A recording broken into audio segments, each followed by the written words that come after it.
친박 후보로 나온다고 그러면 또 안철수 대표와의 단일화가 이게 가당키는 한 일인가요? 제가 보기에는 그분이 친박 후보는 되지 않을 거라고 생각하고.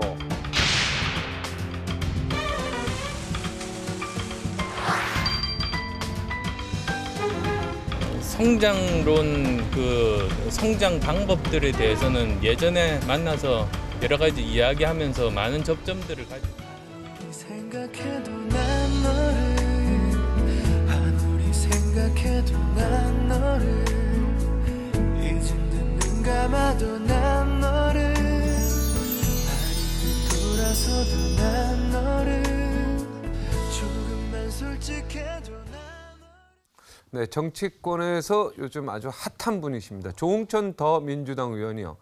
김수남 검찰총장이 박근혜 대통령의 동생 박지만 회장에게 수사 조언을 했다. 이렇게 주장을 했습니다. 그래서 지금 논란입니다. 최병묵 전 월간조선 편집장, 이현종 문화일보 논설위원 함께했습니다. 어서 오십시오. 네, 먼저 한번 발언 한번 들어보시죠. 네. 총장께서는 중앙지검장 재직할 당시에 소위 문건 유출 사건 그 지휘를 하셨습니다. 담당 검사는 박지만 회장한테 휴대폰을 이미 제출해 달라고 집요하게 요구를 했지만 제출을 안 했습니다. 박 회장이 검찰 나가기 전 중앙검사장이 휴대폰을 내놓으라고 해도 끝까지 내놓지 마십시오. 신신당부를 했습니다. 맞습니까? 그런 일이 없습니다. 없습니까? 예. 무조건 부인하십니까? 아니요, 그런 일이 이런 말을 하는 것 자체가 제가 의아합니다. 예. 근데 조응천 의원이 저 사실을 알고 질문했을 것 같은데 뭔가 알고 어떻게 보십니까? 그러니까 왜 했을까 근데 저 질문을 청와대 또 민정비서관을 했는데 저런 공직기강 비서관이고요. 예. 네, 공직기강 비서관을 했는데 저런 정도라면 당연히 알고 질문했을까라고 생각하는 것이 상식이죠. 제가 볼 때는 뭐 박지만 회장의 진술을 들었다든가 아니면 제3자의 진술을 들었는가 이거는 분명히 이야기를 듣고 했을 것이다라는 생각이 그런데 듭니다. 저 정윤회 문건 사태가 났을 때 네. 그때는 이미 박지만 회장과 조응천 의원이 상당히 거리가 있을 때입니다. 그러니까, 그래요? 아니, 지금도 그럼요. 친하지 않으신가요? 친한 걸로 저는 알고 있는데요. 아니 원래 친했지만 네. 그 후로 그 문건 사건이 난 이후로는 거리가 있는 거로 더 많이 알려져 거리가 있어요. 있다는 얘기는 서로 연락을 안 했을 연락을 뿐이죠? 했거나 아니면 만나서 네. 저런 얘기를 주고받을 사이는 아니라는 네, 거죠. 이제 심적으로는 그래도 서로 신뢰가 네, 깨지지 않았겠는가. 좀 신뢰가요? 그렇죠. 그렇게 본다면 더군다나 조응천 의원이 최근에 왜 헛발질한 게 하나 있잖아요. MBC 간부가 무슨 성추행을 했다. 그 얘기했다가 뭐 사과하고 정정하고 그랬잖아요. 네네. 그런 걸 보면 지금 저것도 박지만 회장이 실토를 하지 않았으면 굉장히 어려운 얘기죠. 김수남 총장한테 뭐 저 물어봐서 다시 김수남 확인하는 거 총장이 아닙니까, 지금 그렇지. 저거는? 그러니까 답변했을 일은 없고 결국은 박지만 회장한테 들었을 가능성밖에 없는 것인데. 네, 그런 생각이 들죠. 네. 그래서 저는 그냥 반신반의하고 있습니다. 더군다나 저 얘기가 이제 본인이 뭐 책임질 수 없는 면책 특권이 있는 자리에서 지금 얘기하고 있는 거 아닙니까? 네. 그것이 아닌 자리라면 혹시 한번 저 사실관계를 다퉈볼 여지가 있는데 지금 저거는 면책 특권을 가지고 하는 얘기이기 때문에 일단 100% 믿기는 어렵다. 저는 그렇게 봅니다. 저는 굉장한 신뢰가 가는데요. 조응천 의원이 검사 출신이고 공직기강 비서관 출신인데 그렇죠? 기자 입장, 우리 선배님도 기자 출신이시죠. 네. 이 느낌이 저는 굉장한 신뢰가 가는데 어떻게 보십니까? 그래서 지금 조응천 의원이 잇따라서 이제 여러 가지 사실들을 좀 뭐 폭로하고 있는데 아무래도 현직 검찰 출신이고 또 이제 청와대에 있었기 때문에 아무래도 신뢰성이 좀 가죠. 그리고 지금 현재 이제 조응천 의원 비서관들이 옛날 그 이제 박지만 회장의 비서들이 지금 현재 비서관으로 와 있습니다. 네. 그런 면에서 볼 때는 박지만 회장 관련된 사항에 대해서는 좀 상당히 그래도 뭔가 좀 근거가 있지 않는가 이제 그런 생각도 좀 하게 되거든요. 예, 직접 들었답니다. 지금 네, 직접 들었다고 이야기를 했다고 하는데요. 박지만 회장한테 한번 들어보시죠. 총장께서 중앙검사장 되시고 난 직후에 우연히 식당에서 총장 부인과 박 회장이 만났습니다. 그런데 총장 부인이 박 회장한테 달려가서 우리 남편 중앙검사장 시켜줘서 정말 감사합니다 하고 인사를 굽백했답니다. 부인께 그런 말씀 들으신 적 있습니까? 그것도 참 금시초문입니다. 아, 예. 아니 우리 집사람이 누구한테 뭐 인사청탁하고 뭐 그러는 사람 아닙니다. 네. 그럼 뭐 그걸 때문에 왜 그런 아니요, 이야기인데 아니요. 근거를 대십시오. 근거요. 예? 이 이야기를 이제 박지만 회장한테 직접 들었다 이렇게 기자들한테 얘기했다는데 그 싱크는 없는 거죠 지금? 예.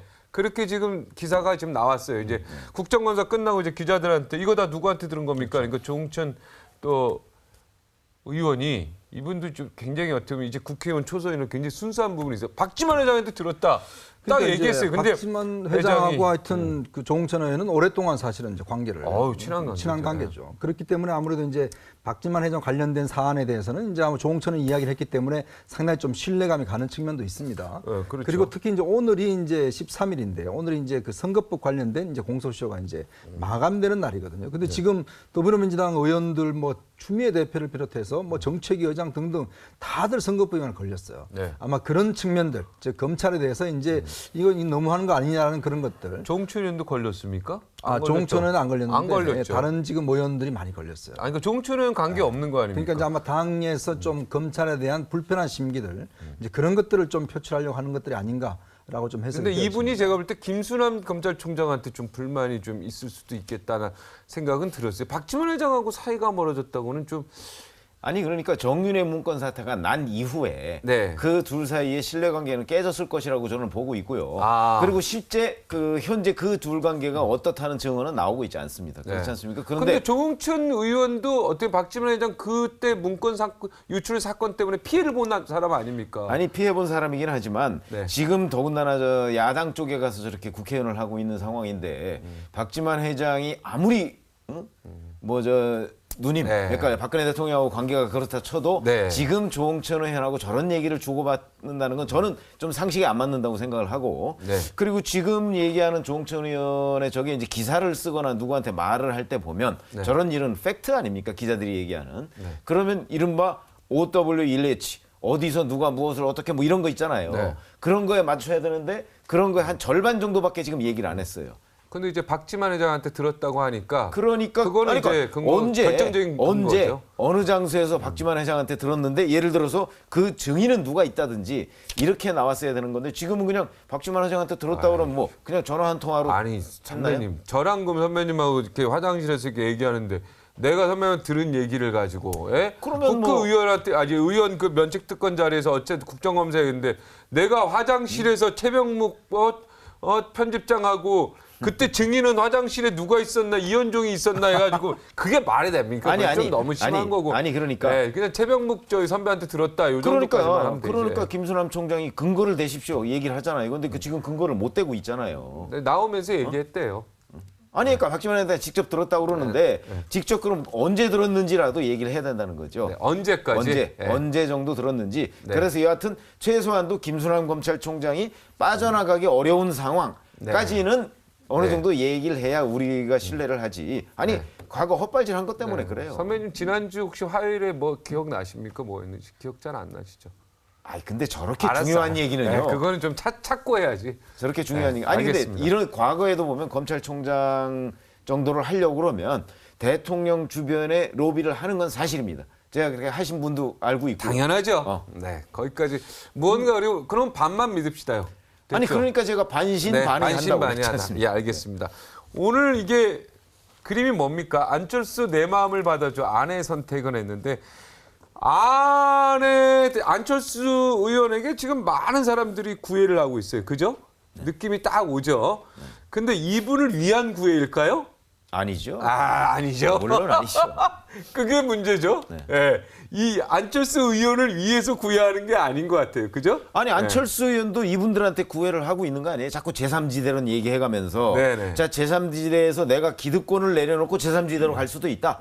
여러분 중에서도 그쪽으로 오실 분이 있으면 같이 와서 경쟁하자. 지금 그렇게 얘기하고 있는 거 아니에요? 네. 그러니까 이 구애는 일방적인 것이 아니고 지금 쌍방통행적입니다. 그러니까 안철수 의원도 다른 분들한테 구애를 하고 있고 다른 분들도 안철수 의원한테 구애를 하고 있는 거예요. 네. 그러니까 절대적 강자가 없는 강호에서 일단 네. 지금 짝짓기를 하는 것이죠. 아, 짝짓기다. 왜냐하면 지금 뭐 짝짓기는 안철수 남녀가 있어야 되는데. 뭐 예. 남자라도 일단 아, 예. 대권을 향한 짝짓기 예. 그런 수순 같은데, 그러니까 지금 이제 서로 간을 보는 것이죠. 네. 나하고 함께 할 수 있는지, 얼마만큼 나한테 이득이 되는지, 그런 면에서 본다면 이제 내년에 본격적인 대선 레이스를 앞두고 이제 안철수 전 대표도 과연 누구하고 손을 잡아야 내가 대통령이 될 수 있을까? 또 밑에 있는 사람도 또 똑같은 다른 생각을 하겠죠. 이건 내가 잡아야 되는데, 아마 그런 측면에서 본다면 지금은 뭔가 서로 간의 탐색전을 아주 치열하게 하는 그런 상황이라고 일단 볼 수 있을 것 자, 같습니다. 어떤 구조가 될 것 같습니까, 우리 위원님?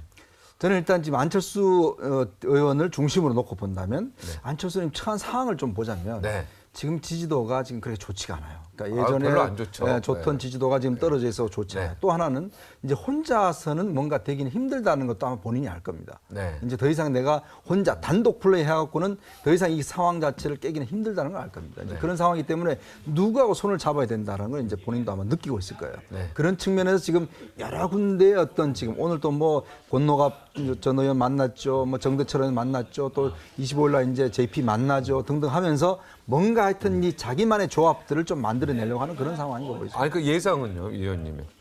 저는 어떤 일단 조합? 지금 1차, 2차로 좀 나눠볼 수가 있는데 1차는? 사실 이제 1차적으로는 보면 유승민 의원이나 이런 사람들 통해서 조금 이제 뭔가 좀 시끄럽게 만들어야 돼요. 아, 유승민 플러스 왜냐하면 안철수. 유승민 의원 둘은 제가 볼 때 합치기 힘든데 네. 문제는 둘 다 필요성이 있습니다. 둘 다 네. 지금 성적이 안 좋거든요. 네. 그러면 둘 다 좀 떠야 돼요. 네. 그러면 둘이서 뭔가 하는 척하는 모습을 보여줘야 됩니다. 그래야지만 둘 다 또 언론에 이렇게 우리가 지금 이야기 하잖아요. 네. 그러니까 그런 거 마찬가지로 뭔가 하여튼 이슈를 만들어내야 될 겁니다. 그렇지만 마지막 단계에 가서는 결국은 될 수 있는 사람 1등 네. 아니면 자기가 어떤 정말 할 수 있는 사람 그 사람하고 손을 잡지. 네. 일단 현재 유승민 의원 관계는 아직까지는 뭔가 조합 관계는 아니라 일단 지금은 필요성에 의해서 뭔가 좀 서로 하는 그런 상황이 아닌가 보이죠. 예, 안철수 플러스 유승민이 1차, 2차는 잘 모르겠다. 그럼 뭐 김종인 대표가 들어오겠죠. 네. 여기서 안 들어와서는 얘기가 안 되죠. 예. 어떻게 아니 보십니까? 그런데 지금 이분들은요 전부 다 자기가 뭐 하고 싶은 분들이에요. 안철수 의원, 김종인 전 대표, 유승민 의원, 저기 반기문 총장 다 지금 대통령 생각이 있는 분들이에요. 박지원 대표는 아니죠. 박지원 대표는 본인은 아니지만 아니죠. 본인은 아니죠. 박지원 대표는 그런데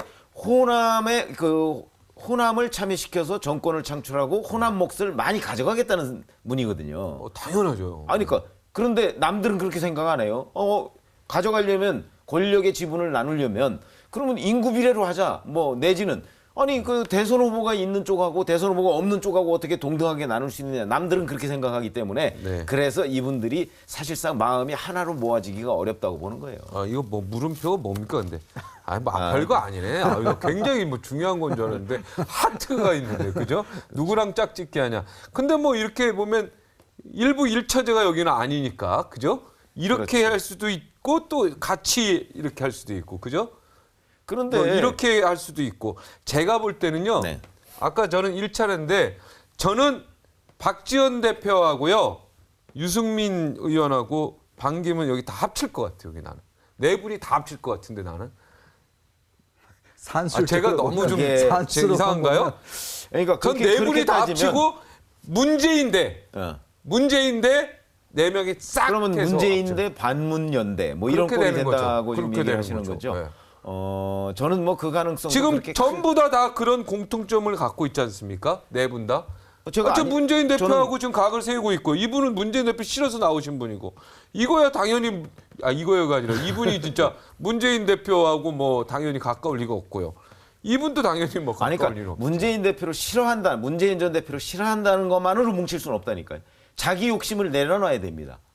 김종인 전 대표 제가 보기엔 아직도 대통령 나도 한번 해봐야지라는 꿈을 가지고 있어요. 네, 2년 3개월. 네, 2년 3개월. 나는 2년 3개월 뭐 요거 나이도 하고 물러갈 테니까 너희들 물러가고 개헌해놓고 중임에서 너희들 두 번씩 그렇지, 해라. 그렇지. 내가 그 토대를 만들어 나를 놓겠다. 누르고 가라. 난 그렇지. 사다리가 되겠다. 그렇죠. 이렇게 될 수 있겠죠. 그래서 2년 3개월만 하겠다. 그 5명이 합쳐가지고 그렇게 딱 회의를 할 수 있다. 그러니까 합쳐가지고 그럼 김종인 전 대표를 만들어야 될 거 아닙니까? 네. 대통령으로. 네. 그런데 그렇게 할 경우에는 반기문 사무총장한테는 대통령 기계가 없어요. 저기도 뭐 연세가 많은데 네. 2년 3개월 뒤에 하면은 본인 연세가 벌써 얼마입니까? 지금도 72인데 내년 가면 73 그러고 그 다음은 75세인데 그때 가서 대통령 나온다고 기회가 없는 거죠. 할 리가 없다고 생각하거든요. 저는. 예. 안철수 전 대표도 이번이 좋은 기회지 만약에 2년 뒤에 가면 상황이 또 어떻게 변할지 몰라요.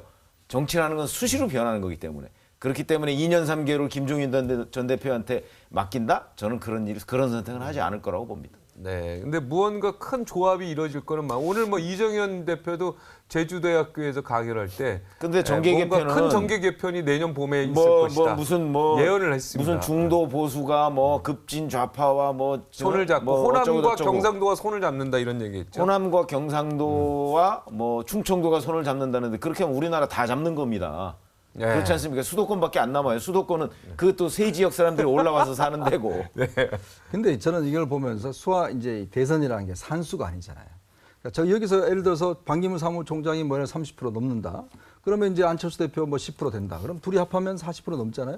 그러면 이제 이길 수 있는데 이런 식으로 조합은 안 이루어진다는 것이죠. 그러니까 결국 뭐냐면 이 사람이 다 사람이기 때문에 누가 이 반죽이 아니지 않습니까? 한달 뭉칠 수가 없어요. 밀가루가 결국은 아니니까. 누가 하느냐가 이제 문제인 것이죠. 그렇다고 본다면 이제 안철수 대표 전 대표 입장에서는 내가 하는 구조 속에서 그럼 어떻게 조합을 짤 것인가라는 이제 그런 계산을 하게 될 것이고 반기문 사무총장도 마찬가지로 내가 하면서 당연히 반기문 사무총장 입장에 본다면 안철수 대표가 자기한테 들어와주면 최고죠. 그럼 뭐 이미 게임 끝난 상황 아니겠습니까? 그렇게 된다면 이제 그런데 그걸 안철수 대표가 해주겠습니까? 안 해주거든요. 네. 그렇기 때문에 이 조합 자체는 이제 뭔가 서로가 연대를 하긴 하지만 그러니까 지금 상황에서는 누가 할 것이냐에 대한 문제가 이제 남아 있는 것이거든요. 그렇기 때문에 서로 이제 정말 얼마만큼 서로 간에 이제 계산을 지금 따져보고 있는 그러한 상황이기 때문에 뭔가 아직까지는 딱 부러진 서로 이게 조합도 서로 바뀔 수가 있습니다. 수학이 아주 고차방정식이 될 수가 있어요. 그렇다고 본다면 뭐 3명이 될 수가 있는 것이고 정말 문재인 대표하고 2명이 그냥 붙을 수도 있는 것이고 그렇기 때문에 아마 그 상황 자체는 정말 유동적으로 이제 앞으로 움직여갈 것이다. 그리고 시점을 보면 지금 현재는 사실은 이런 거는 이제 그냥 머릿속으로 상상해서 되게 만들어 놓는 것이고 실제 본인들이 굉장히 급하지 않으면 연대라는 건 잘 이루어지지 않습니다. 예를 들어서 1997년에 DJP 연대가 이루어졌을 때 한번 그때 생각을 해보시면 DJ가 사수째 아닙니까 그때가. 근데 그때도 만약에 JP랑 연대를 안 하면 DJ가 당선 가능성이 없어요. 없기 때문에 JP는 처음부터 당선 가능성이 없었던 것이고 자 DJ도 JP랑 손잡아도 당선이 될까 말까 해요. 그 당시 1997년 상황이. 예. 그렇기 때문에 IMF라는 것도 겹쳤기 때문에 그런 예. 것이지 그렇기 때문에 DJ가 정말 통 크게 내가 강요의 일부분을 확 떼주겠다. 그리고 JP가 당신이 원하는 내각 책임제 뭐 결국은 안 했지만 그거 해주겠다. 이런 식으로 해서 JP를 유인해서 묶어둔 거죠. 자기 그렇죠. 진영에다가. 그래서 그래도 사실은 어렵게 당선이 된 거 아닙니까? 네. 그렇듯이 사실 이것도 그 마지막에 정말 내가 안 된다고 내가 이런 식으로 했다가는 대통령이 안 되겠는데? 라고 그러면 그때 선택을 할 수 있는 게 이런 조합이에요. 그러니까 네. 안철수 전 대표도 아마 그 당시에 가서 네. 지금 현재는 1년 네, 2개월이나 시간이 남았는데 끝났네. 그런 선택 안 할 겁니다. 네. 근데 지켜봐야 되겠어요. 근데 여기서 뭔가 일은 일어날 것 같아요. 네. 여기까지 하겠습니다. 잠시 후 다시 돌아옵니다.